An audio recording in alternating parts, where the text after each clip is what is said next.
Kamusta mga ka-fam? Welcome back sa inyong paboritong channel. Kung hindi pa kayo nakasubscribe, ano pang hinihintay nyo? Hit that subscribe button and ring the bell para hindi nyo ma-miss ang latest chika. Grabe, emosyonal ang mga fans. Paborito nilang karakter na si Tonet goodbye na sa serye. Pero ang mas lalong nagpa-soft sa netizens?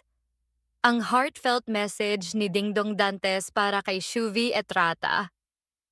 Sa Instagram, ibinahagi ni Dingdong kung gaano ka-special si Shuvi sa set. Ayon sa kanya, hindi lang daw ito mahusay umarte, kundi siya rin ang laging nagpapasaya sa cast gamit ang mga Bisaya challenges. At oo, siya rin ang official ice cream distributor ng set. Todo puri rin si Dingdong sa dedikasyon ni Shuvi bilang actress. Aniya, ipinakita raw ni Shuvi bilang Tonet na napakarami pa nitong kayang ibigay sa industriya. Kaya ang hiling niya, mas marami pang projects para rito.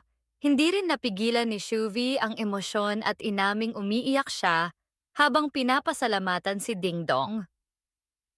Ani pa niya, habang buhay niyang dadalhin ang lahat ng alaala at pagmamahal na natanggap niya sa set. Samantala, umapaw rin ang emosyon ng viewers matapos ang death scene ni Tonet. Marami ang nagsabing sobrang galing ni Shuvi at ramdam na ramdam ang eksena. The fact that she is so desperate, she's begging her own murderer for help. I'm crying kudos to Max and Shuvi. They absolutely nailed this scene. May ilan pa ngang nagbiro.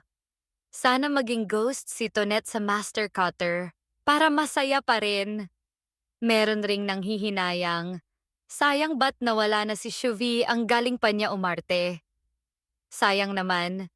Maganda na sana na nandoon si Tonet sa Master Cutter ganda ng role niya. Sa tingin nyo, deserve ba ni Shuvi ang mas malalaking lead roles matapos ang nakakabilib niyang performance bilang Tonet? I-comment ang opinion nyo. Huwag kalimutan mag-like, subscribe, and hit the bell for more updates. Kita-kits ulit sa next video, mga ka-fam.